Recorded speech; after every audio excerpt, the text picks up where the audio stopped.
Hello students, welcome back. तो last class में हमने कूलम्ब्स लॉ और उस पे कुछ इलस्ट्रेशंस देखे थे और सुपरपोजिशन प्रिंसिपल देखा था। आज हम लोग जो है आगे कंटिन्यू करने वाले हैं। कूलम्ब्स लॉ वेक्टर फॉर्म में एक टॉपिक हम देख रहे हैं जो कि बोर्ड एग्जाम्स में स्पेशली बहुत पूछा जाता है कि कूलम्ब्स लॉ को आप वेक्टर फॉर्म में कैसे लिखते हैं। तो वो हम देखने वाले हैं, स्टेप बाय स्टेप चलेंगे। कंफ्यूजिंग लगता है स्टूडेंट्स को, हाँ, लेकिन अगर आप कुछ चीज़ों का ध्यान रखेंगे तो ये काफ़ी सिंपल है, वो मैं आपको अभी बताने वाला हूँ।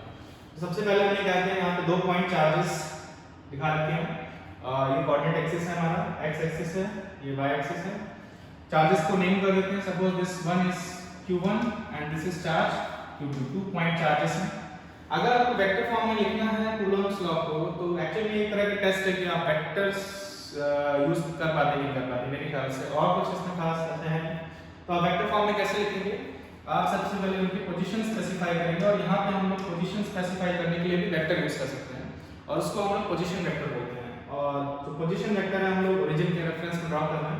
तो फर्स्ट चार्ज के लिए जो पोजीशन वेक्टर होगा वो ये रहा और इसका नाम हम रख रहे हैं r1 vector. Similarly for second charge we are going to write it as r2 vector. So r1 and r2 are position vectors for charges q1 and q2 respectively। ये हमारे क्या हो गए, पोजीशन वेक्टर्स। ओके, अब एक और चीज है, हम चाहें तो चार्ज 2 का पोजीशन विद रिस्पेक्ट टू 1 लिखना चाहें तो वो भी लिखा जा सकता है यूजिंग पोजीशन वेक्टर। और वो कैसा दिखाई देगा, ऐसा कुछ। ये रहा पोजीशन वेक्टर, इसको भी डाल कर देता हूं। ये रहा पोजीशन वेक्टर और इसको हम बोलेंगे r21। इसको हम बोलेंगे r21 vector. That means position of charge 2 with respect to charge 1। So r21 vector यहां पे क्या है, position of charge, relative position of charge 2 या charge q2 with respect to charge q1। इसमें आपको with respect to origin लिखने की जरूरत नहीं है, अंडरस्टूड होता है कि अगर आप ये नहीं बता रहे हैं किसके रिस्पेक्ट में पोजीशन है तो हमारा रेफरेंस के रिस्पेक्ट में है, जो कि हमारा यहाँ पे ओरिजिन है। ठीक। सो किसी भी क्वांटिटी को अगर आपको किसी भी वेक्टर को वेक्टर फॉर्म में लिखना है, वेक्टर क्वांटिटी को वेक्टर फॉर्म में लिखना है, तो आपको दो चीजें चाहिए, एक तो उसका मैग्नीट्यूड, दूसरा डायरेक्शन। जैसे अगर मैं आपसे क्वेश्चन पूछता हूँ कि there is a force of 10 newton acting along positive x direction, तो आप उसको लिख सकते हैं 10 and multiplied by i cap. I cap क्या है, the vector, the unit vector in the direction of that force. मतलब कि जो फोर्स का डायरेक्शन है, हम यहाँ फोर्सेस की बात कर रहे हैं, जो फोर्स का डायरेक्शन है उसके डायरेक्शन का यूनिट वेक्टर मिल जाए और फोर्स मिल जाए, तो दोनों को मल्टीप्लाई करने से क्या मिल जाएगा, वेक्टर फॉर्म में उसका रिप्रेजेंटेशन मिल जाएगा। तो वही हम यहाँ करने वाले हैं। सबसे पहले इन दोनों चार्जेस के बीच में जो फोर्स है वो हम लिखने वाले हैं। काम करते हैं, डायरेक्शन भी लिखा देते हैं। तो जो फर्स्ट चार्ज सेकंड चार्ज पे फोर्स अप्लाई करेगा, let's say they are like charges, हमने साइन भी दिया, they are like charges. First charge second charge पे फोर्स अप्लाई करेगा, that will be along the line of the charges in this direction and I will write it as force on 2 due to 1 with vector sign. Similarly second charge first charge पे जो force exert करेगा वो भी along the line joining the charges होगा इस direction में, और मैं इसको लिखूंगा force on charge 1 with respect to 2। इस तरह से force on charge 1 with respect to by charge, force on charge 1 by charge 2। This is force on charge 2 by charge 1। इसको भी मैं क्लियर लिख देता हूं, एक को लिख देते हैं, दूसरा क्लियर रहेगा। F12 means force on charge q1 due to charge q2 charge. Okay, अब हम प्रोसीड करते हैं। सबसे पहले हम फोर्स का मैग्नीट्यूड लिखते हैं। So we already know F12 and F21 are both equal forces because they are due to two charges on each other। अगर आप कूलम्ब्स लॉ के फॉर्मूले से भी चलेंगे तो यहाँ पे भी q1 q2 by r² में ke आएगा और यहाँ पे भी ke q1 q2 by r² आएगा। दैट इज मैग्नीट्यूड क्या है, सेम है। और आप इसको दूसरी तरह से ये बोल सकते हैं कि कूलम्ब फोर्स और electrostatic force also follows Newton's third law of motion. Actually all forces follow Newton's third law of motion, ठीक है, एक्सेप्ट फिक्टिशियस फोर्सेस। ओके, देखते हैं। तो हम यहाँ पर देखते हैं तो F12 वेक्टर जो है, सपोज मैं इसका पहले क्या कर रहा हूँ, मैग्नीट्यूड लिख रहा हूँ जिससे कोई कंफ्यूजन नहीं होगा, और उसके बाद हम वेक्टर फॉर्म करेंगे। F12 वेक्टर हो या फिर F21 वेक्टर हो, बोथ विल हैव मैग्नीट्यूड। कितना होगा मैग्नीट्यूड? KE को हम पूरा लिखेंगे यहाँ पे। आप अगर एग्जाम्स में KE लिखते हैं, एक KE जनरली स्टैंडर्ड सिंबल नहीं होता है, वो यूज कर लिया जाता है बुक में, तो बेटर होगा आप उसको उसके एक्सपेंडेड फॉर्म में लिखें, या अगर आप KE लिख रहे हैं तो एंड में जाके उसको एक्सपेंडेड फॉर्म में लिखें और स्पेसिफाई भी कर दें कि KE क्या है। तो मैं यहाँ पे KE ना लिख के उसको एक्सपेंडेड फॉर्म में लिखूंगा 1/4 pi epsilon naught and the force is Q1 Q2 by distance between the two charges। So in charges के बीच का डिस्टेंस कितना है? एक्चुअली इन चार्जेस के बीच का डिस्टेंस R21 वेक्टर के बराबर है, तो मैं इसको ऐसे लिख सकता हूँ R21 वेक्टर के मैग्नीट्यूड के बराबर, R21 वेक्टर का मैग्नीट्यूड और उसका स्क्वायर, मैं इसको ऐसे भी लिख सकता हूँ, ठीक है। तो चलते हैं, तो मैं क्या करने वाला हूँ, मैं आपको वन ऑफ द फोर्स, जैसे कि मैं यहाँ पे F21 स्पेशली F21 जो फोर्स है, फोर्स ऑन 2/1, उसको वेक्टर फॉर्म में लिखने वाला हूँ, और जो दूसरा है फोर्स ऑन 1/2 वो आप खुद करेंगे। हाँ, मैं आपको हिंट दूंगा यहाँ पे। तो देखते हैं, एक चीज और है, इस डायग्राम से आप रिलेशन फाइंड कर सकते हैं R21 R1 और R21 R2 वेक्टर के बीच में, because they are joined head to tail manner. R1 vector and R2 vector are joined in head to tail manner, that means and the third vector R2 vector starts from tail of first vector and ends at the head of second vector, that means R2 vector is resultant of R1 vector and R21 vector। ये triangle law से आया है, R2 vector must be equals to R1 vector plus R21 vector according to triangle law।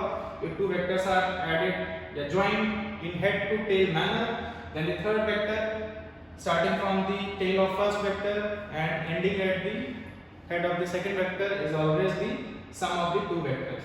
That means we have a relation that is R21 vector is equal to R2 vector minus R1 vector। We will use this relation shortly। Okay, आगे चलते हैं। So मैंने आपको क्या बताया, suppose we want to write F21 vector, that means force on charge 2 by charge 1, that means this force। सबसे पहले हम इसका मैग्नीट्यूड लिखेंगे। मैग्नीट्यूड ये रहा, मैग्नीट्यूड है 1/4 pi epsilon naught Q1 Q2 by R21 का मैग्नीट्यूड का स्क्वायर, ये हो गया मैग्नीट्यूड। सेकंड हमको फाइंड करना है इस डायरेक्शन का यूनिट वेक्टर। तो इस डायरेक्शन में कोई स्टैंडर्ड यूनिट वेक्टर नहीं है, कोई स्टैंडर्ड यूनिट वेक्टर नहीं है। Standard unit vectors i cap j cap और k कैप होते हैं। तो हम इस डायरेक्शन का यूनिट वेक्टर कैसे फाइंड करेंगे? हमें इस डायरेक्शन का वेक्टर पता है, इस डायरेक्शन का वेक्टर क्या है? R21 vector. तो अगर आपको किसी डायरेक्शन का वेक्टर पता हो तो उस डायरेक्शन के वेक्टर, उस डायरेक्शन का यूनिट वेक्टर कैसे फाइंड करते हैं, आपने वेक्टर्स में पढ़ा होगा। आप उस वेक्टर को उसी के मैग्नीट्यूड से डिवाइड कर दें। तो जैसे कि मैं इस डायरेक्शन का यूनिट वेक्टर जानना चाहता हूं, तो इस डायरेक्शन का वेक्टर क्या है? R21 vector. मैं इसको डिवाइड कर दूं इसी के मैग्नीट्यूड से, that means R21 vector divided by its magnitude. और वो कैसे लिखा जाता है? ये है नोटेशन। ये सब वेक्टर नोटेशन आपको क्लियर होना चाहिए। मैं उस तरह से नहीं बता रहा हूँ कि आपको वेक्टर्स बताया जाता है, तो ये अजम्पशन है कि आपको वेक्टर्स रिप्रेजेंटेशन आता है, मैग्नीट्यूड कैसे लिखते हैं वो सारी चीजें आती हैं। तो ये क्या है, हमने इस वेक्टर को इसी के मैग्नीट्यूड से डिवाइड कर दिया। This will be called the unit vector in the direction of R21 vector. So इस डायरेक्शन का यूनिट वेक्टर मिल गया हमको, इस डायरेक्शन का यूनिट वेक्टर मिल गया। ऐसा करता हूँ मैं, यहाँ पे उसको एक सिंबल दे देता हूँ R21 कैप। आप जानते हैं यूनिट वेक्टर के लिए हम लोग क्या लगाते हैं? कैप यूज करते हैं। तो R21 कैप क्या बता रहा है, इसको मैं यहाँ लिख देता हूँ जिससे किसी को कंफ्यूजन ना हो। क्या है R21 वेक्टर? R21 वेक्टर क्या है? यूनिट, एक मिनट, R21 वेक्टर यहाँ पे क्या है? Unit vector in the direction of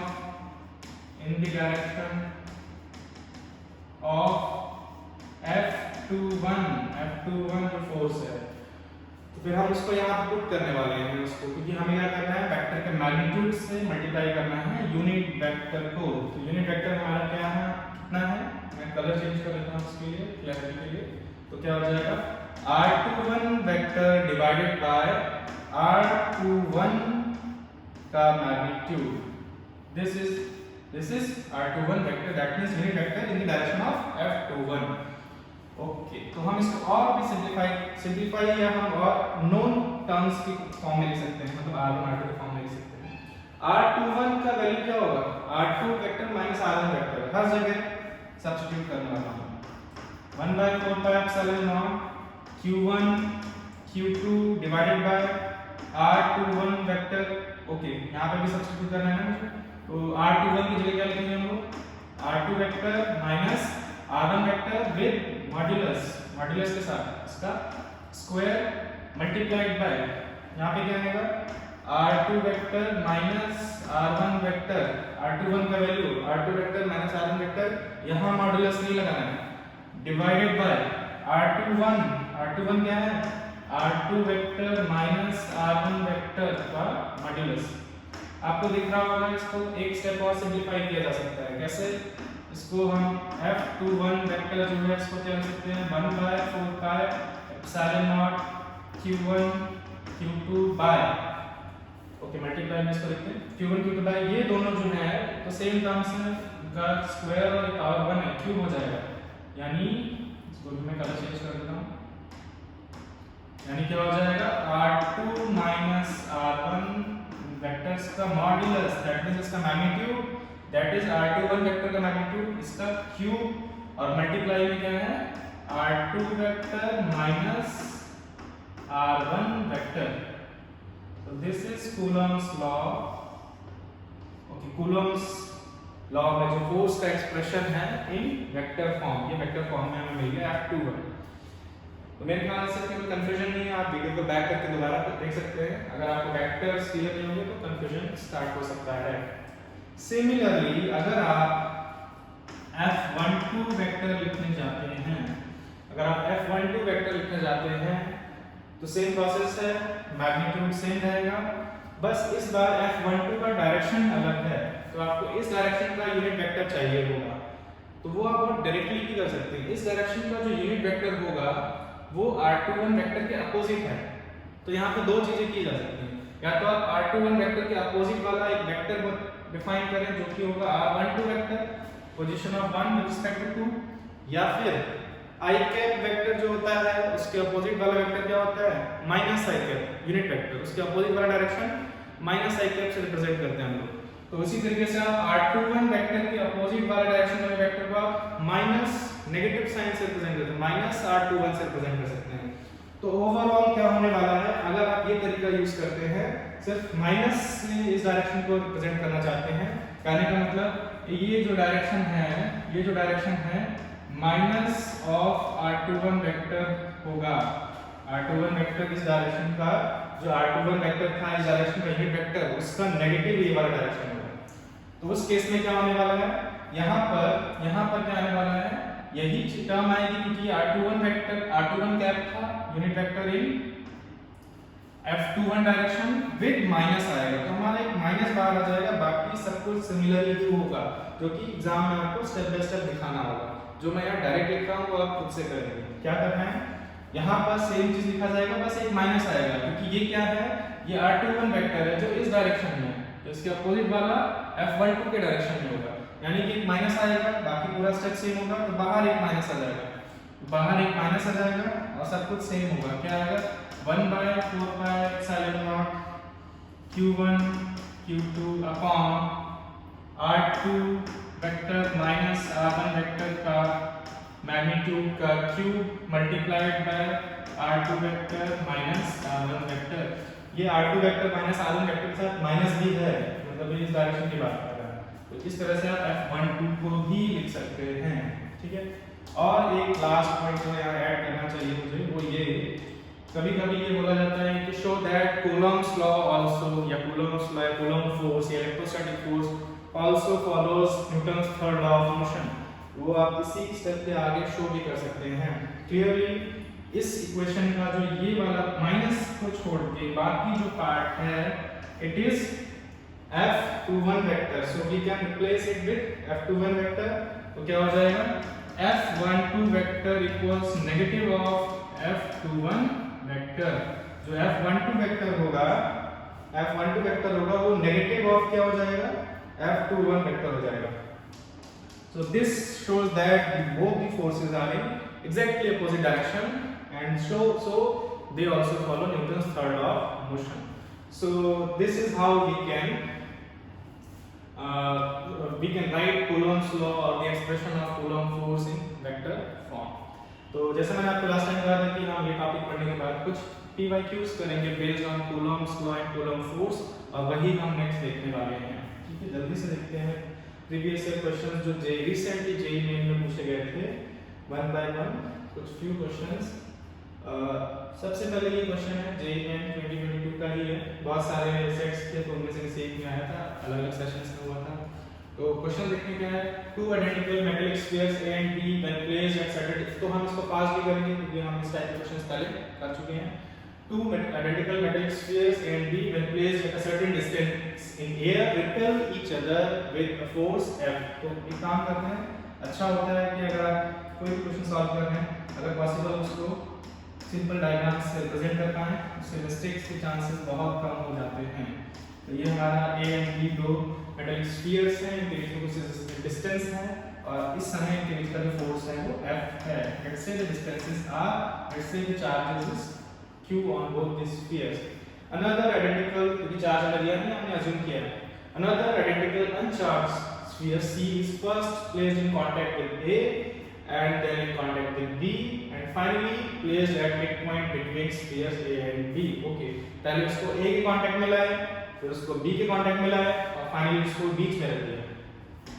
तो हमें पता है, हम पहले ऐसा कुछ क्वेश्चन देख चुके हैं पीछे भी। तो स्फीयर C का हम इसके कांटेक्ट में लाएंगे तो दोनों पे चार्ज कितना आ जाएगा, पहले स्टेप के बाद इस पे चार्ज आ जाएगा Q/2, A पे चार्ज कितना हो जाएगा Q/2, क्योंकि चार्ज इक्वली डिस्ट्रीब्यूट हो जाएगा क्योंकि ये आइडेंटिकल स्फीयर्स हैं। उसके बाद हम इस Q/2 को इसके कांटेक्ट में लाएंगे तो C पे अब चार्ज हो जाएगा, पहले तो दोनों का चार्ज टोटल कितना है Q + Q/2 that is 3Q/2 और 3Q/2 दोनों में इक्वली डिवाइड होगा, दैट विल बी 3Q/4। ये हम पहले कर चुके हैं इसलिए मैं पास कर रहा हूं। 3Q/4 हो जाएगा C पे और B पे भी अब चार्ज कितना हो जाएगा 3Q/4।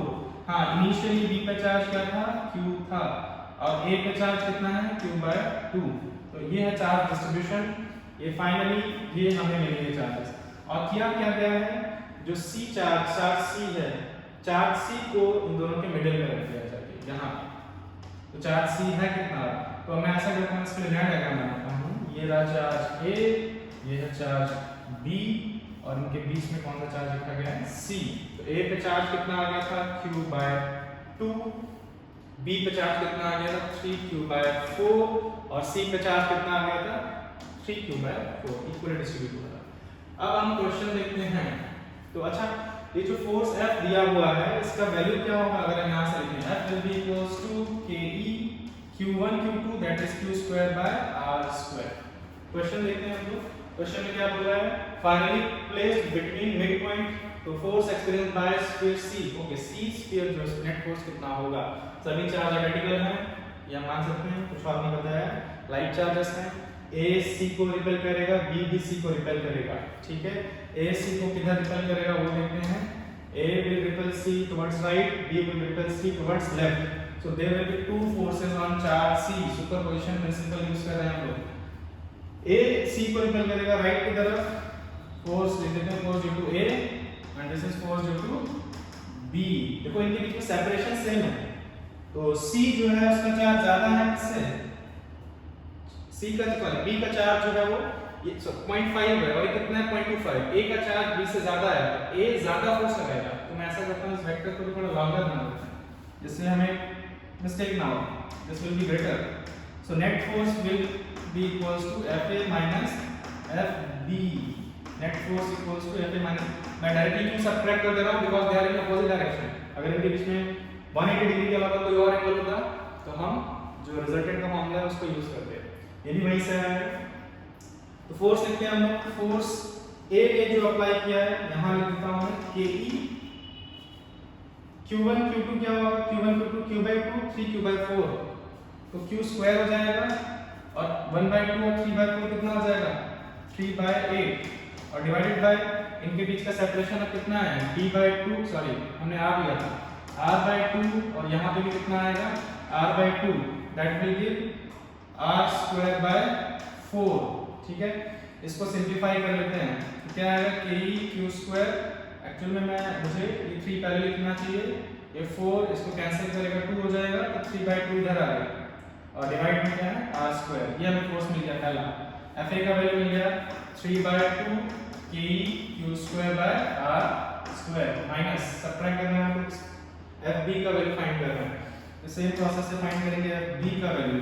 Fb मतलब force by B on C, left की तरफ होगा, कितना होगा चार्जेस सेम है, मैं यहाँ लिखता हूँ, हमारे पास यहाँ स्पेस है, के ई मल्टीप्लाई करके क्या आएगा 3 × 3 9 Q square divided by separation R/2 का square that is R²/4, cancel करेंगे यहाँ 4 आएगा और सिंपलीफाइड फॉर्म में लिखते हैं इसको 9/4 अलग कर लेते हैं, क्या बचेगा के ई क्यू स्क्वायर/R², के ई क्यू स्क्वायर/R², सो यहाँ लिखते हैं हम लोग कितना 9/4 के ई क्यू स्क्वायर/R², ठीक है, इनमें से कॉमन क्या आएगा के ई क्यू स्क्वायर/R², तो क्या बचेगा 3/2 माइनस 9/4, ठीक है, के ई क्यू स्क्वायर/R², अच्छी बात है, इसका वैल्यू हमें पहले से पता है, क्वेश्चन में बोला गया था कितना है F है, तो हम लिख सकते हैं F है और इसको सब्ट्रैक्ट करना है, एलसीएम कितना होगा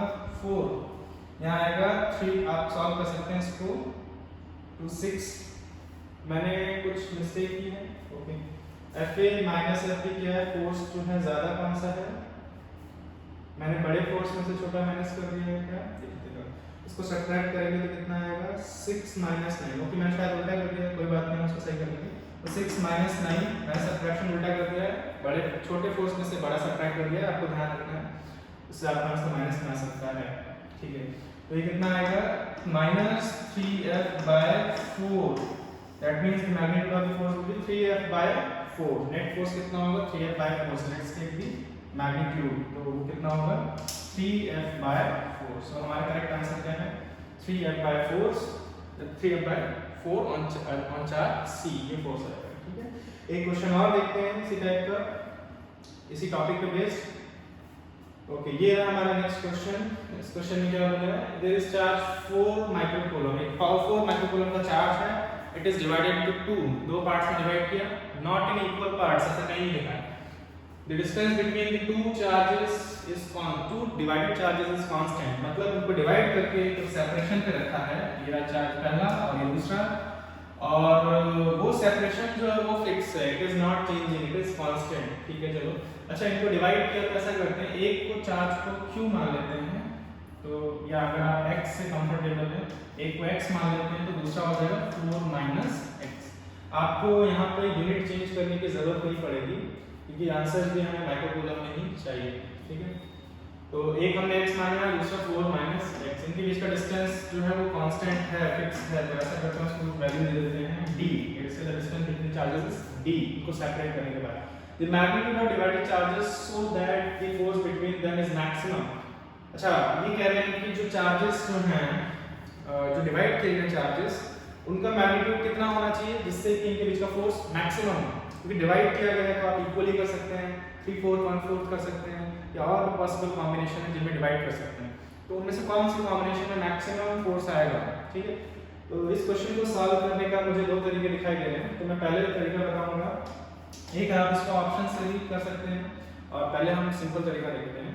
तो पहले फोर्स का एक्सप्रेशन लिखते हैं, अगर हमने ये x माना है 4 - x है, तो फोर्स क्या आएगा ke × x × 4 - x, ke q1 q2 by r², r² की जगह क्या आएगा d², ये फोर्स का एक्सप्रेशन है, force is varying with x पे डिपेंडेंट है। तो अगर हमें मैक्सिमा आपने पढ़ा हुआ है, मैक्सिमा मिनिमा जो हम बेसिक मैथमेटिक्स में आपने पढ़ा होगा, हम उसको यहाँ यूज करने वाले हैं, हम चाहते हैं हम x की वो वैल्यू जानना चाहते हैं जिससे कि फोर्स क्या हो मैक्सिमम हो, that means slope of this graph, अगर आप ग्राफ के टर्म्स में देखना चाहते हैं, फोर्स वर्सेस एक्स का ग्राफ, कहीं तो मैक्सिमा आएगा, कहीं तो मैक्सिमा आएगा ग्राफ में, वहां पे स्लोप क्या हो जाएगा, zero. That means df by dx equals to क्या प्रूव करना है हमको, zero. That will give us x। इसको डिफरेंशिएट करते हैं तो ke x into 4 minus x by d square, इसी को हमको डिफरेंशिएट करना है with respect to x and उसको जीरो प्रूव करना है। That will give us the value of x for which the force is maximum. तो कैसे करेंगे, ये दोनों तो कांस्टेंट हैं, तो ke और d स्क्वायर हम बाहर निकाल लेते हैं, डिफरेंशिएशन किसका बच जाएगा, x into 4 minus x का डिफरेंशिएशन रह जाएगा, इसको इक्वल टू जीरो रखना है। ये तो हमारा राइट साइड में जाके जीरो हो गया। अब इसको डिफरेंशिएट करते हैं, फर्स्ट फंक्शन x, क्योंकि यहाँ पे हमें प्रोडक्ट रूल यूज कर रहा हूँ, हाँ बिना प्रोडक्ट रूल के भी कर सकते हैं, ऐसा करके इसको सिंपलीफाई कर देते हैं, x को मल्टीप्लाई कर देते हैं अंदर, क्या हो जाएगा 4x minus x square, ये ज़्यादा सिंपल है। ये तो जाके जीरो हो गया राइट साइड में, इसको सॉल्व करेंगे, 4 minus 2x equals 0, this gives x equals to 2, हमें x का वैल्यू मिल गया, x equals to 2 आया। That means this must be 2 microcoulomb and 4 minus 2, x का वैल्यू रखेंगे तो 4 minus 2 is also 2 microcoulomb। यानी दोनों चार्ज अगर हम इक्वली डिवाइड करते हैं और उनके बीच का सेपरेशन चेंज नहीं करते हैं तो वो हमें मैक्सिमम फोर्स देगा।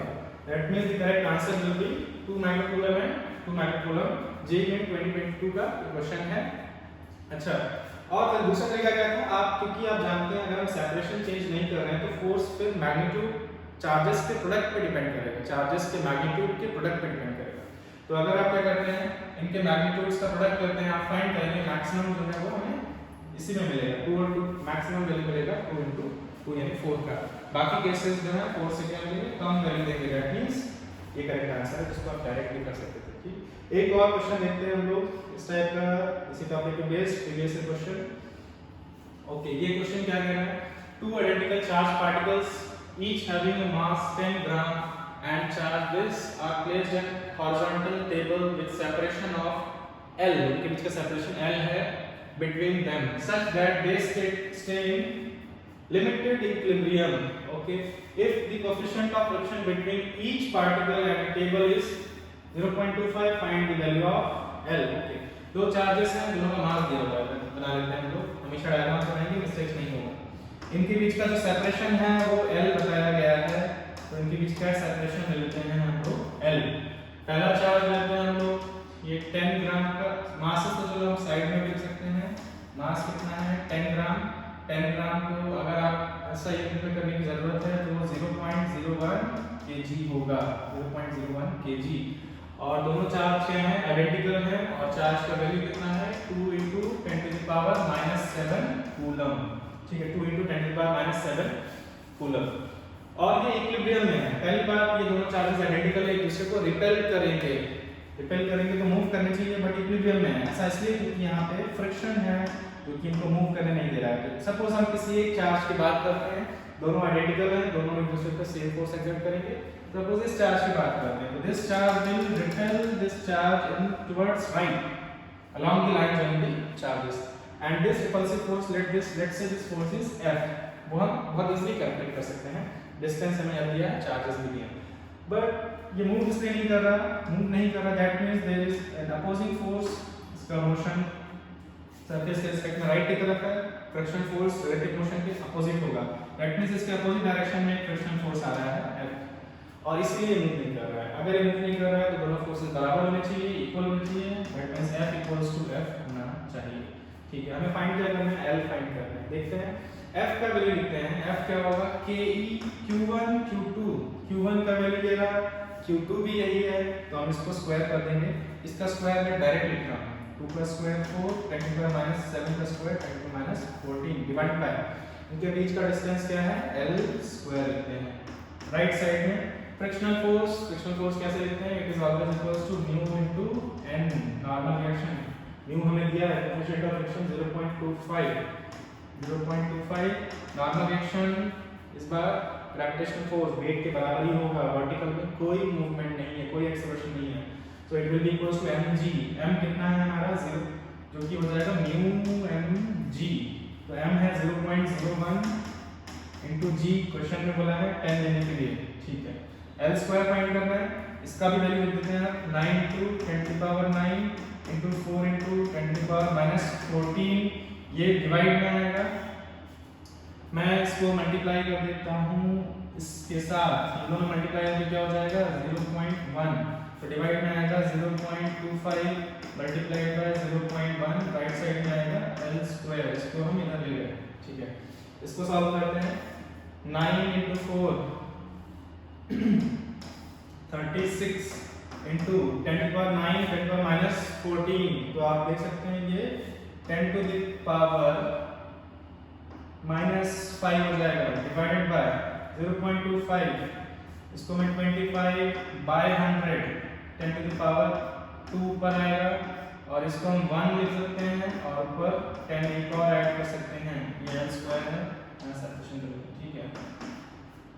तो ये हो गया है 1000 and 10 to the power minus 5, this will give 10 to the power minus 2, और इसको हम आगे बढ़ते सिंपलीफाई कर सकते हैं। हमें राइट साइड में स्क्वायर रूट लेना है, तो हम स्क्वायर रूट ले लेते हैं, ऐसा करते हैं एल फाइंड करने के लिए। 36 का स्क्वायर रूट 6 आ गया, and 10 to the power minus 2 का square root 10 to the power minus 1, and यहाँ आएगा 5। अगर हम इसको डिवाइड करें तो ये आएगा 1.2 into 10 to the power minus 1, that is 0.12 metre, 0.12 metre. Options जो हैं किसमें सेंटीमीटर में है, तो 0.12 metre is equal to 12 centimetre. This way हम इसको सॉल्व कर सकते हैं, ठीक है। एक क्वेश्चन और देखते हैं इस टाइप का, जैसे कि हमें कूलम्ब्स लॉ, कूलम्ब फोर्स पे बेस्ड कोई भी क्वेश्चन होगा आप कर पाए। हमने जो क्वेश्चन देखे दो डिफरेंट टाइप के थे, एक में मैक्सिमम फोर्स पूछा था और इसमें जो है डिस्टेंस पूछा है चार्जेस के बीच में जब फ्रिक्शन इन्वॉल्व है। तो हम एक क्वेश्चन और देखने वाले हैं जो थोड़ा और डिफरेंट होगा, और हो सकता है कि उससे आपको क्वेश्चंस इस टॉपिक में और क्लैरिटी आए। तो हम जो है पहले ये क्वेश्चन देख रहे हैं। इस क्वेश्चन को पढ़ते हैं। 2 point charges q each are placed at a distance d apart, okay? A third point charge q is placed at a certain distance x, okay? This question is also from JEE Main 2022 from midpoint on the perpendicular bisector, ठीक है। Find the value of x at which charge q will experience the maximum coulomb force। फिर से diagram use करते हैं। Diagram draw करने से question जो है वो मिस्टेक्स नहीं होती हैं।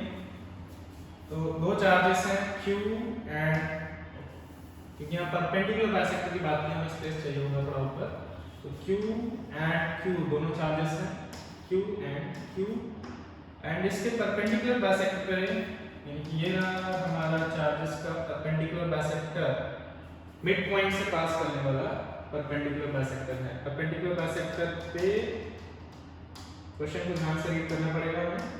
क्वेश्चन क्या कह रहा है? Third point charge q is placed at a distance x from the midpoint on the perpendicular bisector। Perpendicular bisector से पे मिड पॉइंट से x डिस्टेंस, और स्पेस लेते हैं तो यहाँ से x डिस्टेंस पे यहाँ पर एक चार्ज q रखा गया है। चार्ज q यहाँ पे रखा गया, मैं इसको यहीं लिखूंगा, ये चार्ज q है, ठीक है। तो हमसे बोला गया है कि दी वैल्यू ऑफ x का क्या वैल्यू है जिससे कि इस चार्ज पे मैक्सिमम फोर्स है। तो क्लियर है कि वो x वैल्यू पे डिपेंड करेगा। अगर आप x वेरी करेंगे फोर्स चेंज होगा, क्योंकि distance between the other two charges and this charge will also change.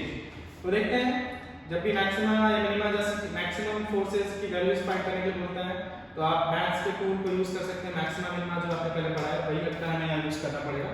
तो सभी लाइक चार्जेस हम ले सकते हैं। ये इसको रिपेल करेगा अपवर्ड डायरेक्शन में, इंक्लाइंड अपवर्ड डायरेक्शन में, ये भी इसको रिपेल करेगा। मैं इसको अलग यहाँ ड्रॉ कर देता हूँ क्लैरिटी के लिए।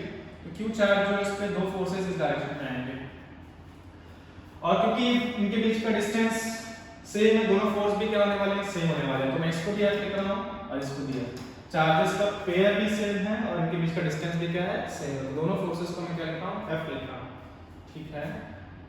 ये दोनों फोर्सेस हो गए F एंड F। अब जो है हमें ये दिया हुआ है, तो मैं ड्रॉ कर देता हूँ। ये डिस्टेंस x दिया हुआ है, ठीक है।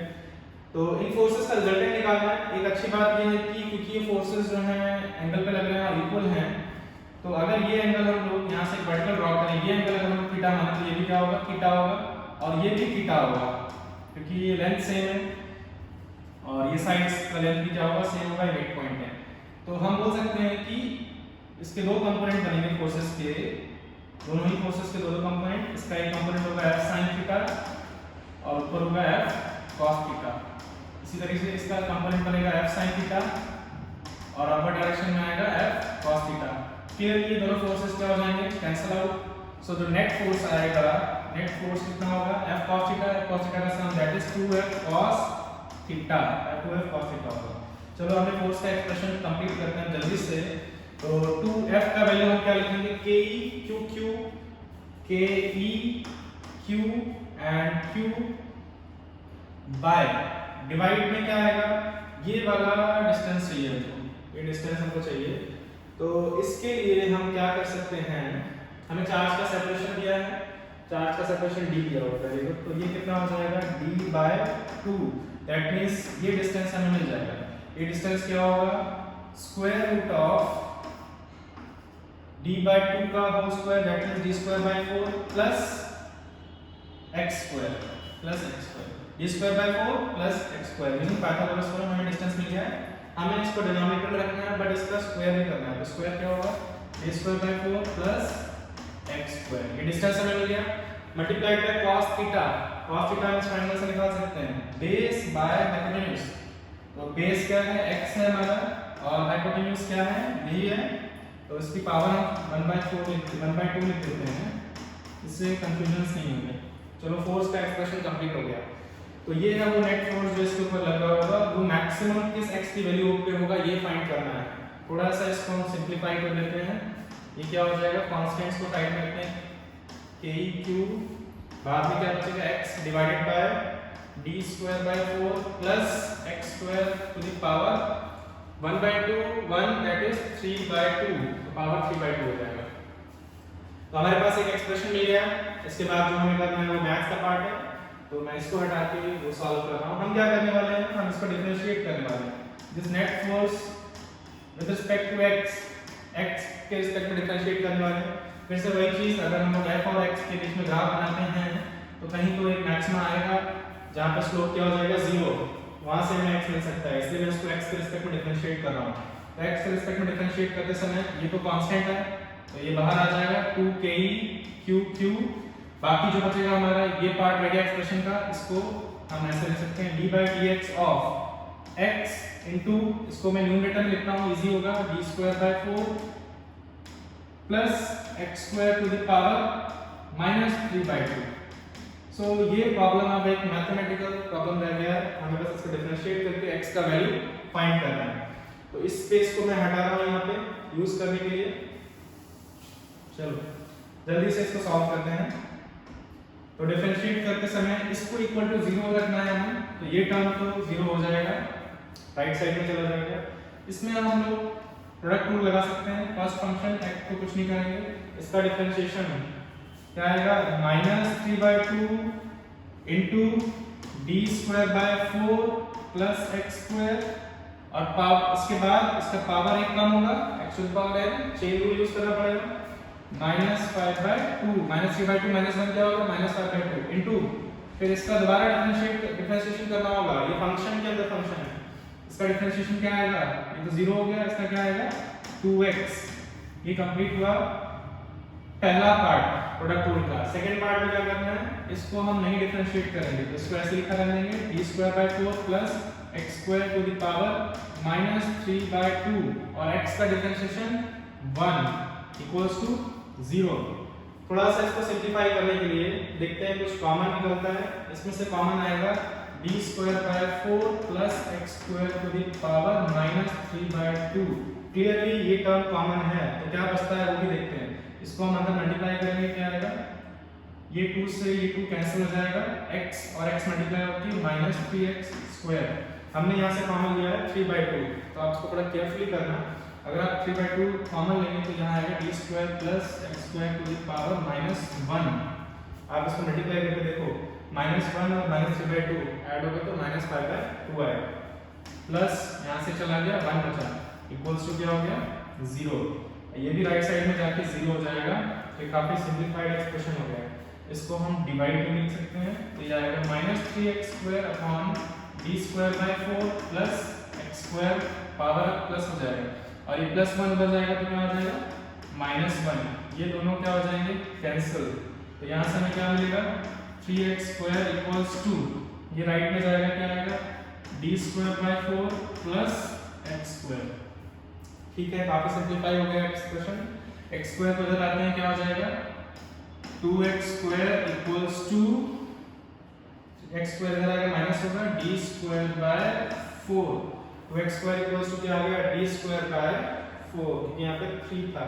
ओके, तो यहाँ से हमें जो नेक्स्ट एक्सप्रेशन मिलेगा वो मैं इस पेज में लिख रहा हूँ, वो क्या होगा x² equals to d²/4, sorry 4 and into 2 that is 8, that will give x equals to d/2, जो भी यूनिट है क्या यूनिट्स क्लियर नहीं, x equals to d/2, सो हमारे ऑप्शन में ऐसा एक है कि x equals to d/2।